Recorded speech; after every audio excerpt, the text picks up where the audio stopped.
आप सबको टूनी और टूनी की फैमिली की तरफ से हैप्पी दिवाली।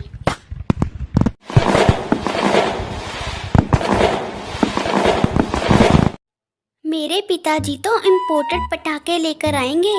मेरे पास तुम सबसे ज़्यादा पटाखे होंगे। देखना दिवाली पर मैं कितने पटाखे चलाऊंगा।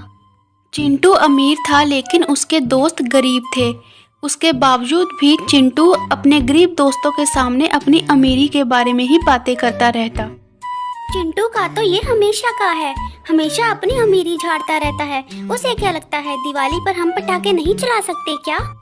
कोई बात नहीं मिट्ठू, तुम्हें पता तो है कि चिंटू की ये आदत है, लेकिन है तो वो हमारा दोस्त ही ना। कोई बात नहीं, छोड़ो इस बात को। चलो हम सब खेलने चलते हैं। मिट्ठू, लाली और कालू खेलते खेलते एक चमत्कारी पटाखों के पेड़ के पास पहुंच जाते हैं। मिट्ठू देखो जरा, पटाखों का पेड़। मुझे लगता है ये चमत्कारी पेड़ है। इस पर देखो कितने सारे पटाखे लगे हुए हैं। देखो कितनी अच्छी बात हो गई। अब हम भी दिवाली पर खूब सारे पटाखे चलाएंगे। रुको रुको मेरे बच्चों, ये पटाखे तुम लोगों को ऐसे नहीं मिलने वाले। इसके लिए तुम्हें मेरा एक काम करना होगा। कौन सा काम पेड़ जी? आप जो काम कहेंगे हम वो काम करेंगे। इसके बदले में आप हमें खूब सारे पटाखे देना। हाँ हाँ मेरे बच्चों, अगर तुम वो काम मेरा कर दोगे तो मैं तुम्हें बहुत सारे पटाखे दूंगा।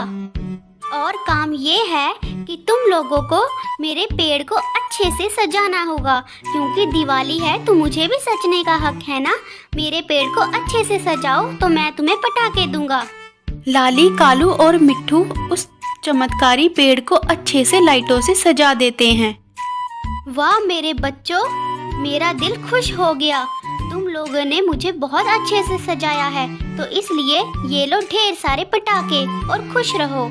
सारे पक्षी पटाखे लेकर जा रहे होते हैं तो रास्ते में उन्हें चिंटू मिलता है। अरे अरे अरे, कहाँ जा रहे हो? ये देखो मेरे पटाखे। मेरे पापा बाहर से पटाखे लेकर आए हैं। ये सारे पटाखे इम्पोर्टेड हैं। तुम्हारे पटाखे तो इम्पोर्टेड हैं, लेकिन हमारे पटाखे तो चमत्कारी है। हम ये पटाखे एक चमत्कारी पेड़ से लेकर आए हैं। पागल हो गए हो क्या? अगर तुम्हारे पास पटाखे नहीं है तो ऐसी बातें करोगे क्या? कहाँ से चोरी करके लाए हो? और चमत्कारी पेड़? किस जमाने की बातें कर रहे हो? इस जमाने में कोई चमत्कारी पेड़ नहीं होता, वो भी पटाखों वाला। मैं बिल्कुल सही कह रही हूँ। अगर तुम उत्तर की तरफ जाओगे तो वहाँ तुम्हें एक पटाखों का पेड़ मिलेगा। वहाँ जाकर देख लो। चिंटू मिट्ठू की बात सुनकर सचमुच उस चमत्कारी पेड़ के पास चला जाता है। अरे वाह, सचमुच चमत्कारी पेड़।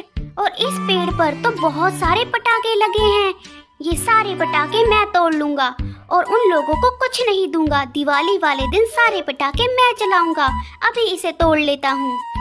अरे रुको रुको, तुम्हें पटाखे तभी मिलेंगे जब तुम मेरा एक काम करोगे। वो भी चिंटू?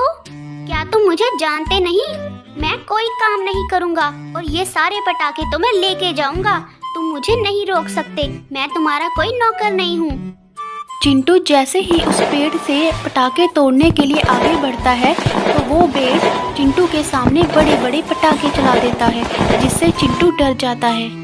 मुझे माफ कर दो चमत्कारी पेड़, मैं आगे से ऐसी गलती नहीं करूँगा। ठीक है चिंटू, तुम्हें समझ आ गया, यही बहुत है। लेकिन तुम अपने दोस्तों के साथ मिलकर ही दिवाली मनाना। तुम्हारे दोस्त बहुत अच्छे हैं। चिंटू दिवाली वाले दिन अपने सब दोस्तों से माफी मांगता है। मुझे माफ कर दो मेरे दोस्तों, मुझे अब अकल आ चुकी है। मैंने तुम लोगों के साथ बहुत बुरा व्यवहार किया, अब ऐसा नहीं होगा। चलो हम सब मिलकर दिवाली मनाते हैं। चिंटू अपने सभी दोस्तों के साथ मिलकर दिवाली मनाने लगता है। Happy Diwali, happy Diwali.